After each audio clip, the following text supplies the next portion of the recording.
안녕하세요. 이제 벌써 12회 기출 해설이 됐네요.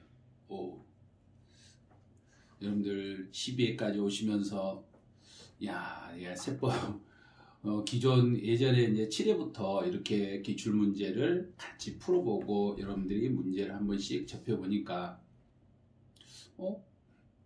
내가 할만하네. 그런데 어려운 것도 있고 쉬운 것도 있고 그러실 거예요. 그래서 어려운 내용은 예전에 나왔던 기출문제는 또 한 번 또 언젠가는 다시 나올 수 있는 문제들이에요. 그래서 기출됐던 문제들은 출제위원들이 중요하다고 생각하는 부분들이기 때문에 다시 한번 거론할 수 있는 이런 문제들이 되는 거예요. 그래서 그런 문제들은 여러분들이 한 번 정도 더 한번 짚어보시고 이렇게 하셔야 돼요. 그리고 이제 12회 해설로 들어가 보죠. 25번은 전세권의 설정 시기와 관계없이 항상 우선되는 지방세가 아닌 걸 찾아라. 이거는 뭐냐면 이제 설정 시기에 상관없이요. 여기서 이렇게 보시면 돼요. 설정 여부에 관계없이 언제나 우선되는 것, 이 말은 그 재산에 부과된 세금. 그럼 요거는 이렇게 풀라고 그랬죠. 그 재산에 부과된 세금은 보통 징수세목입니다. 이렇게 보면 돼요. 보통 징수세목이다. 그럼 여기서 보통 징수세목이 아닌 걸 찾아라. 그럼 재산세는 거기에 해당되죠. 재산세에 부과되는 지역 자원시설세, 그다음에 자동차세, 재산세와 자동차세에 부과되는 지방교육세는 여기에 해당이 돼요. 근데 취득세는 신고 납부 세목이기 때문에 취득세는 여기에 해당되면 안 되겠죠. 그래서 25번은 3번 이렇게 답을 찾으시면 돼요. 이제 26번. 취득세 납세 의무자에 대한 설명으로 틀린 걸 찾아라 그랬어요. 그럼 취득세 납세 의무자에 대한 설명으로 틀린 걸 찾아라 했는데 1번은 등기나 등록을 이행하지 아니한 경우라도 사실상 취득했으며 취득으로 보고 그 소유자 또는 양수인, 여기서 소유자는 의제 취득에 대해서는 소유자 개념이 나올 수 있다는 거. 두 번째, 이제 2번 문제에서는 조합원용으로 취득했다. 그럼 조합원들용으로 취득했어요. 그럼 조합원용으로 취득했으면 세금은 조합원이 세금을 내겠죠. 세 번째는 쭉 읽다 보면 주체구조부란 말이 나오면 다른 건 읽지 말아야겠잖아요. 주체구조부라는 명칭이 딱 들은 순간 주체구조부 취득자, 그리고 가설한 자가 그랬으니까 틀렸죠.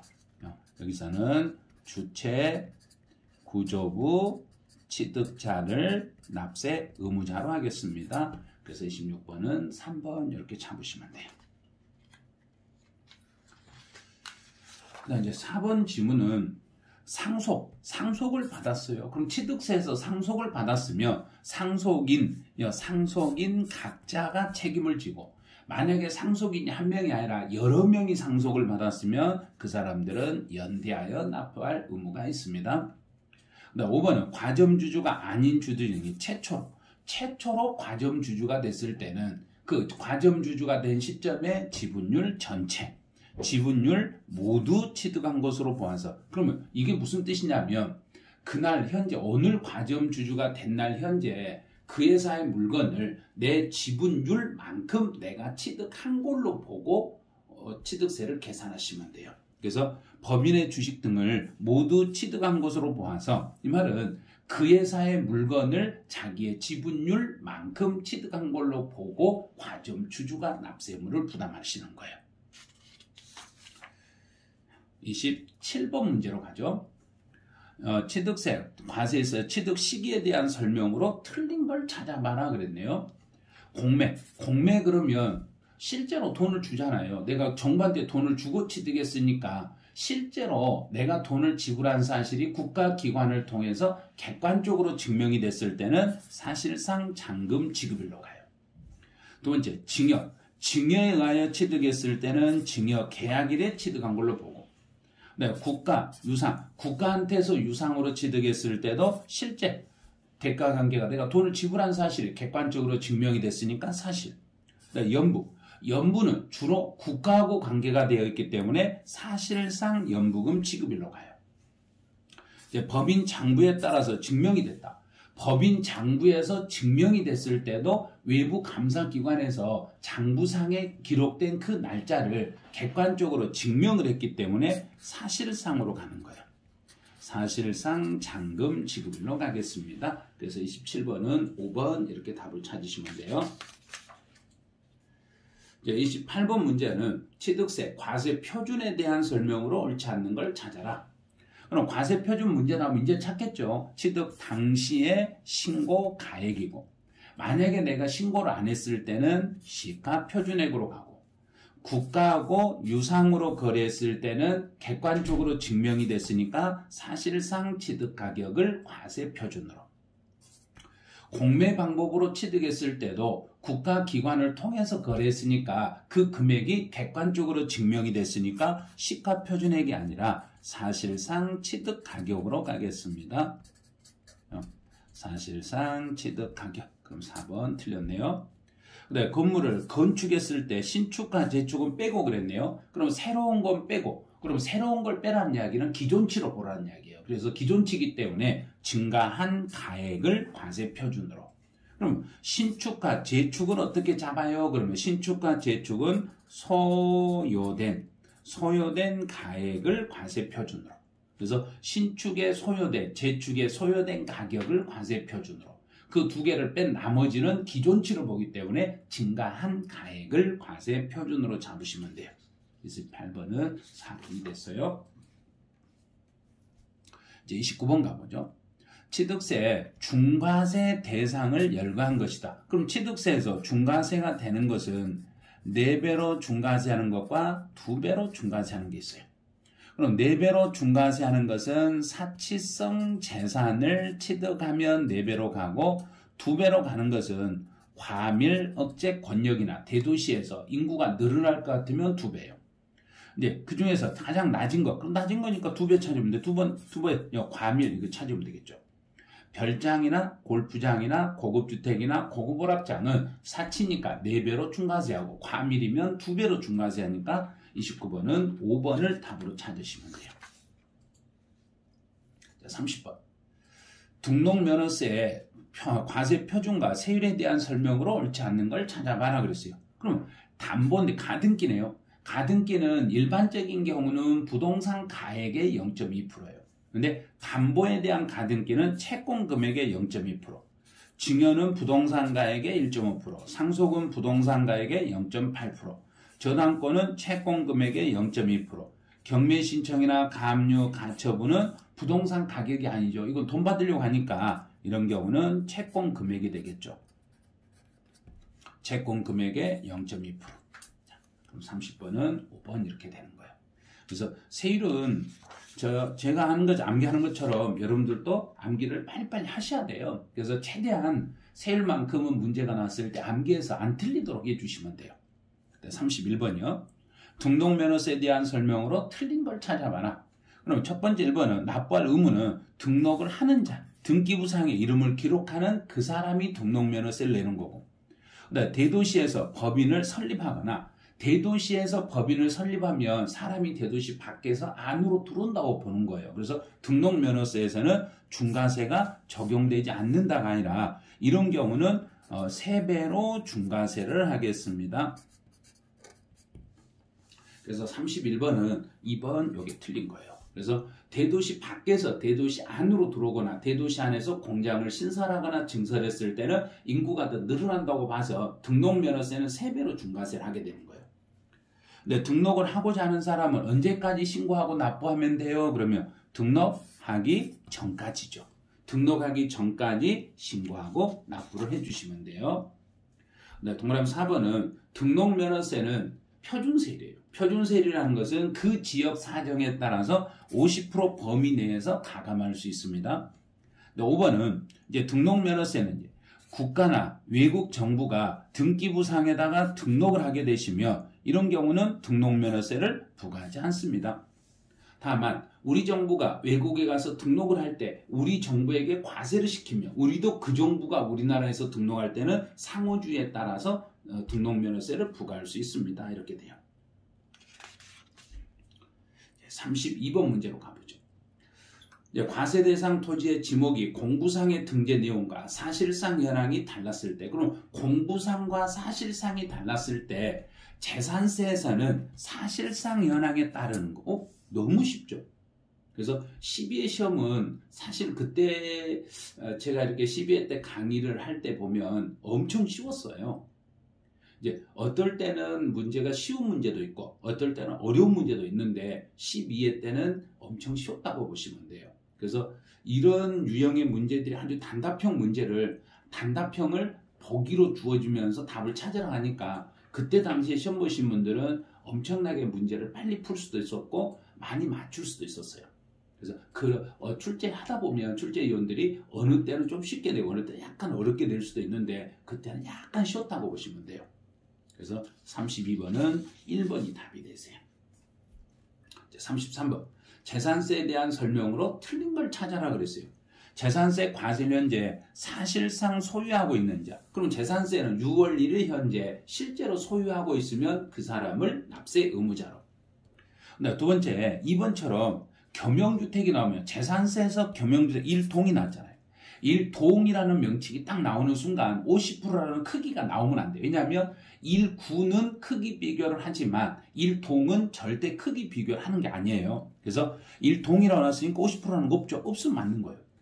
그 다음 3번은 수탁자 명의로 등기가 됐다. 그럼 이게 2021년부터 개정된 내용이에요. 수탁자 명의로 등기가 되어 있을 때는 수탁자가 아니라 위탁자를 납세 의무자라는 거예요. 위탁자예요. 3번 틀렸네요. 그래서 33번은 3번 이게 정답이 돼요. 그래서 1세대 1주택의 해당 여부를 판단할 때 신탁된 주택은, 그러면 누군가에게 맡겨놓은 주택은 위탁자 소유 주택으로 보는 거예요. 그래서 위탁자의 주택수에 과세하게 돼요. 왜 원래 주인이 위탁자니까 위탁자를 주인으로 보시는 거예요. 재산세는 2,000원 미만이면 징수하지 않고, 이게 소액 징수 면제라는 규정이에요. 왜냐하면 비용이 너무 많이 들어가면 실제로 돈을 내가 세금을 징수하는 금액보다 비용이 더 들어가면 안 받는 게 낫잖아요. 그래서 2,000원 미만이면 징수하지 않고, 또 납부할 세금이 250을 초과하면 2개월 이내 기간 동안 분할 납부도 가능하게 시겠습니다. 그래요. 그래서 여기서는 틀린 걸 찾아라 그랬으니까 3번이 틀렸네요. 이제 34번 가보죠. 34번은 재산세에 관한 설명으로 틀린 걸 찾아라 그랬어요. 1번. 재산세는 과세일 현재 토지를 소유한 자에게 부과되나 연간 소유기간 6개월을 넘지 않는다면 당사자가 신청해서 각자의 소유기간에 해당하는 거 나누어. 이거 안 돼요. 이거 완전 틀렸어요. 이런 지문이 나오면 재산세는 6월 1일 현재, 자 보면 6월 1일 현재 소유자에게 이 사람에게 100%를 물리는 거예요. 그래서 6월 1일 날 그 물건을 가지고 있는 그 사람이 전액을 내는 거지 그 중에 일부만 나눠서 내거나 6개월이 안 됐으니까 내가 신청하면 안 받거나 이런 건 없어요. 6월 1일 단 하루만 가지고 있어도 그 사람에게 1년분 재산세를 물리게 돼 있어요. 그다음에 토지는 무조건 9월달. 토지는. 그다음에 재산세 같은 경우는 정부가 고지서를 보낼 때 납부 개시 5일 전, 개시 5일 전까지 발급을 해주시고, 또 재산세 과세 대상인 주택이라는 것은 위에 건물하고 아래에 있는 토지를 하나로 묶어가지고 주택이라 하시면 돼요. 위에 건물과 토지를 하나로 묶어서 주택이라 하는데, 그러면 묶어서 주택이라 했으니까 그 토지와 건축물 범위 속에 주택은 제외한다. 이 말은 무슨 뜻이냐면 주거용으로 사용하는 건물은 건축물로 보내면 안 되고 주거용으로 사용하는 토지는 토지로 보내면 안 된다는 이야기예요. 그래서 위에 건물과 토지는 하나로 묶어가지고 그냥 단순히 주택으로 봐서 과세를 해야지 토지와 건축물 속에 주택이 포함되는 건 아닙니다. 그런 뜻이에요. 5번은 주택을 두 사람 이상이 공동으로 소유하거나 토지와 건물의 소유자가 다를지라도 주택별로 세금을 계산해야 되니까 위에 건물 가격과 토지의 가격을 합해서 건물과 토지의 가격을 합산한 과세 표준의 주택에 세율을 적용하겠습니다. 그래요. 그래서 틀린 건 1번이 틀렸어요. 35번은 부동산 임대 관련 사업소득이 아닌 걸 찾아라. 그럼 부동산 임대하고 관련된 게 아닌 것. 미등기 부동산일지라도 사업소득, 공익이라고만 나오면 요건 기타소득이죠. 공익사업과 관련되면 기타소득. 그래서 답은 2번 이렇게 찾으시면 돼요. 공장재단이나 광업재단을 대여하고 받는 것도 사업소득. 자기 소유 부동산을 타인의 담보물로 사용하게 하고 받는 대가도 이것도 사업소득. 전세권의 대여로 인하여 발생하는 것도 사업소득이 되네요. 36번. 소득세에서 양도가 아닌 걸 찾아라. 그러면 양도가 아닌 걸 찾아라 그러면 소유권이 넘어가고 대가 관계가 있으면 양도인데 소유권이 넘어가지 않았거나 또는 소유권을 넘겨줬더라도 대가를 받지 아니하는 게 있으면 이걸 양도가 아닌 걸로 봐요. 그래서 넘겨주고 대가를 받으면 이건 양도가 되는 거예요. 부담부 증여에서 수증자의 채무를 인수했네요. 인수했으니까 유상의 이전이 되는 거예요. 유상의 이전으로 봐서 이거는 양도. 단 가로에 보니까 배우자나 직계존비속은 제외합니다 그랬죠. 배우자나 직계존비속이 아니기 때문에 채무를 인수한 부분에 대해서는 양도로 보시면 돼요. 근데 위자료란 말이 나오면 무조건 매매로 잡으라겠죠. 매매이기 때문에 여기도 양도. 그 다음에 현물 출자도 유상 이전이기 때문에 양도. A는 토지를 출자하고 B는 자금을 출자해 공동으로 부동산업을 하는 경우에 A의 토지 출자. 그럼 A가 토지 출자했으니까 이게 현물 출자가 되는 거예요. 그래서 현물 출자는 양도 대상. 5번에 환지로 인하여 지목과 지번이 변경이 됐네요. 이건 양도 아니죠. 지목과 지번이 변경이 됐을 때는 단순히 형식상 번지 배정하고 형식상 땅의 이름이 바뀐 것 뿐이지 실제로 소유권 움직이는 건 아니에요. 그래서 환지 처분으로 지목과 지번이 변경이 됐을 때는 그때는 양도라고 말할 수 없습니다. 그래서 36번은 5번 이게 정답이 돼요. 37번으로 가보죠. 양도 및 취득식에 대한 설명으로 옳은 걸 찾아라. 그래서 1번은 상속. 상속을 받았을 때는 등기 접수일이 아니라 상속 개시일이 되는 거예요. 상속 개시. 문제에서 옳은 걸 찾아야겠네요. 그럼 1번은 탈락. 그다음 환지 처분으로 취득한 토지. 아무 말이 없으면 환지 처분으로 취득한 토지고 아무런 언급이 없으면 지목과 지번의 변경으로 보는 거예요. 그래서 지목과 지번의 변경으로 봤을 때는 환지하기 전에 그 토지 취득일을 취득 날짜로 잡는 거예요. 그래서 만약에 환지를 하면서 권리 면적이 증가나 감소가 됐어요. 면적이 증가나 감소가 됐을 때는 환지 처분 공고일의 다음 날이 돼요.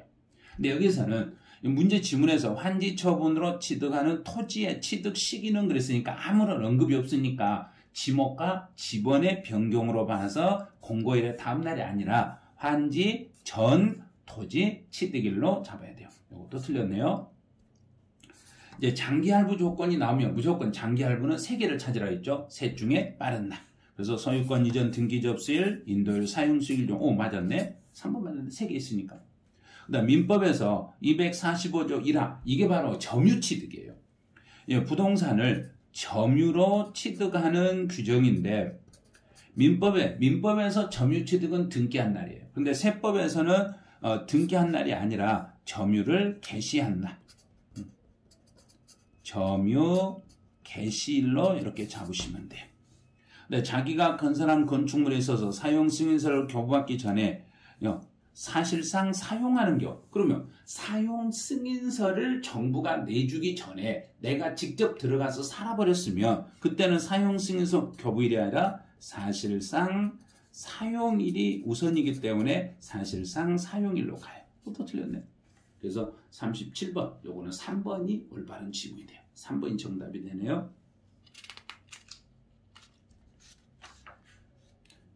이제 38번으로 가봐요.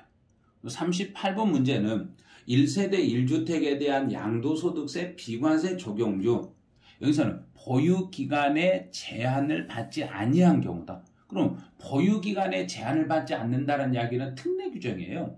원칙은 2년을 보유하셔야만 비과세인데 2년 보유를 안 해도 비과세를 받을 수 있는 특별한 경우들이 어떤 거냐 이걸 물어보는 거죠. 그래서 1번은 건설 임대주택 같은 경우는 여기서는 임차일로부터 양도일까지 거주기간이 5년만 넘으시면 돼요.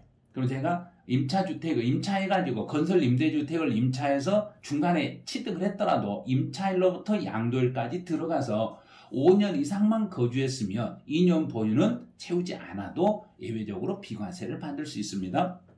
해외 이주 그러면 2년이라겠죠. 출국일로부터 2년 안에만 팔면 비과세 특혜를 받아요. 주택의 전부 또는 일부가 수용을 당했네요. 수용을 당했으면 당연히 보유기간 불문하고 비과세를 당하죠. 그런데 혹시 일부만 수용을 당했을 때, 그러면 일부만 수용을 당했을 때는 그 짜투리 나머지 일부 있죠. 나머지 일부에 대해서는 수용되고 나서 5년 안에 팔면 그때는 비과세 혜택을 받을 수 있어요. 동그라미 4번에서 1년 이상 치료나 요양을 필요로 한다. 그럼 부득이하게 다른 지역으로 이사를 갔는데 내 몸이 안 좋아서 다른 지역으로 부득이하게 요양을 떠났을 때는 지금 내가 살고 있는 집에서 1년 이상 거주를 해야 돼요.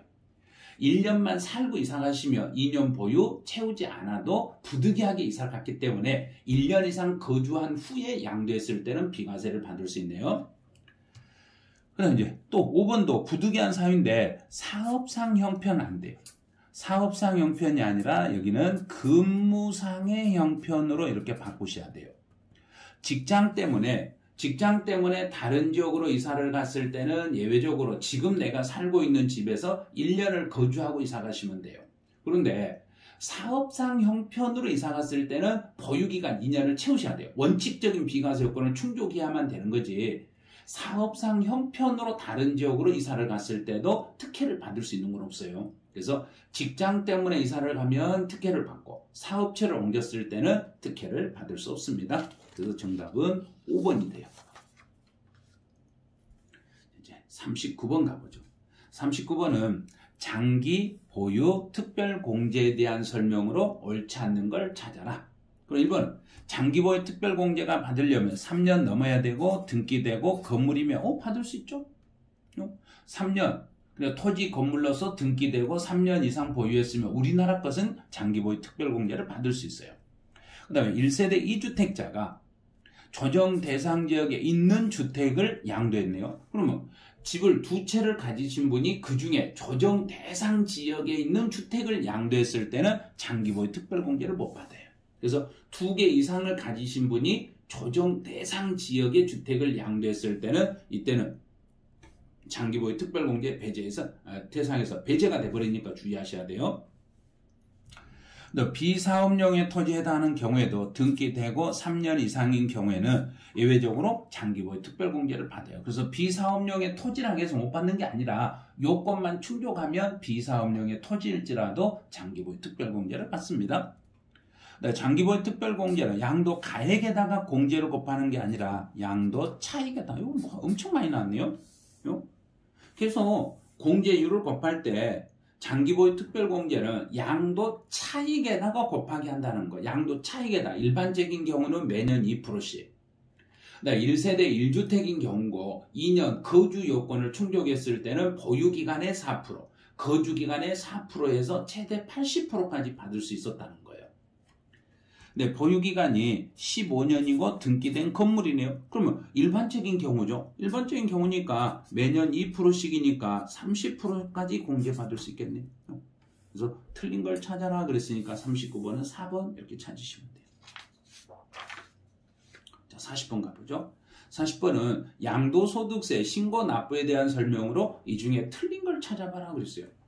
1번은 이제 누진세율 대상 자산에 대한 예정신고를 2번 이상 했어요. 예정신고를 2번 이상 했지만, 그런데 만약 봤더니 이 둘이를 합산하여 예정신고를 하지 않았네요. 2개 합쳐서 예정신고하지 않았어요. 그러면 원칙적으로 소득세는 1년치를 합산하여 과세를 해야 되는데 합산하여 과세를 하지 않았기 때문에 확정신고를 반드시 하셔야 돼요. 왜냐하면 정확하게 1년치를 정산하셔야 되기 때문에 확정신고를 다시 하셔야 돼요. 그다음에 토지거래 허가구역 안에 있는 토지를 양도할 때 허가받기 전에 대금을 미리서 청산했을 때는 허가일이 속하는 달의 말일부터 2개월 안에 예정신고하면 돼요.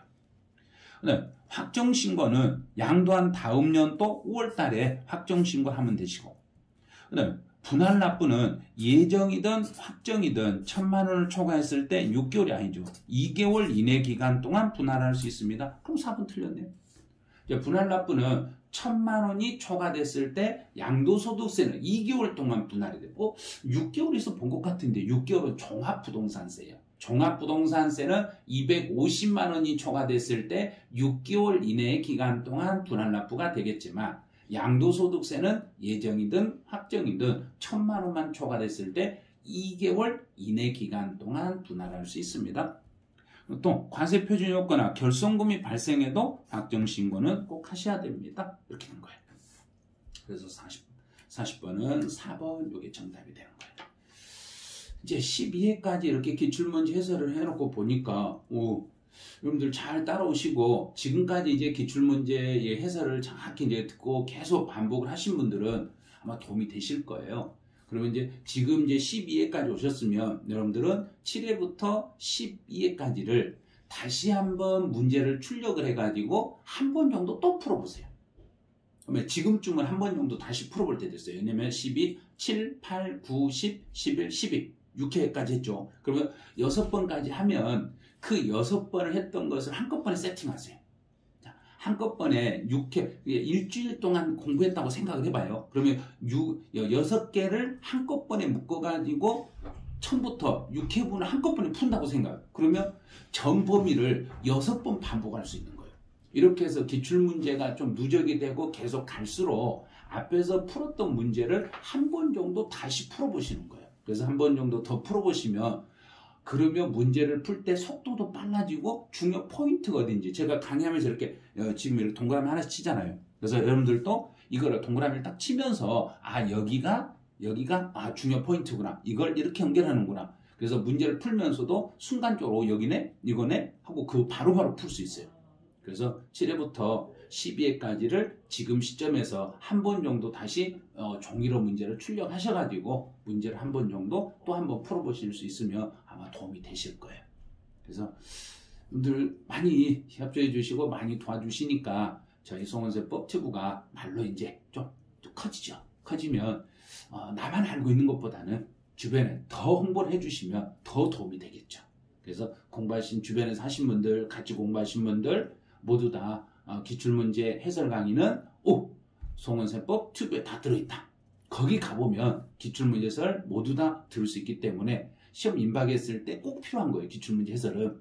그래서 다른데 어디 가서도 찾아볼 수 없는 이 해설을 여기서 다 해드리고 있으니까 여러분들 많이 관심 가져주시고 또 아직 알람 신청 안 하신 분들은 알람 신청해 놓으시면 13회도 아마 뜨게 될 거예요. 그래서 궁금한 사항들 지금 막 댓글로 막 달라고 막 하시는 분들이 있을 거예요. 그래서 너무 댓글이 많으면 제가 일일이 답변하기 힘들어요. 그래서 여러분들이 그 댓글을 다시면서도 진짜 이거 꼭 필요하다. 선생님 저 이거 꼭 필요해요. 그러면 그때 한 번씩 댓글 달아놓으시고 또 여러분들에게 꼭 진짜로 필요한 내용이 있으면 제가 자료를 만들어서 유튜브로 잠깐 이렇게 짤감으로 해서 올려드릴 수도 있으니까 여러분이 부탁하면 저는 언제든지 달려가는 게 아니죠.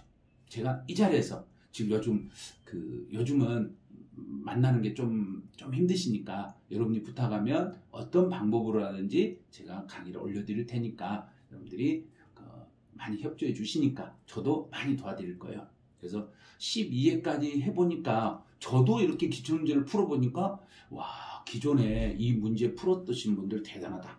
진짜 대단하다. 저희가 이제 그때 강의를 하면서도 이 정도는 풀 수 있겠지 했는데 그때 수준이나 지금 30회가 넘어왔을 때 수준이나 20년 전에 저희가 강의했을 때 그때나 지금이나 기출문제 수준은 변함이 없더란 이야기예요. 그러니까 여러분들도 자신 있게 도전하시고 자신 있게 문제를 답을 탁 찾는 연습 해주시기 바라네요. 네, 여기서 12회 해설은 마치죠. 안녕.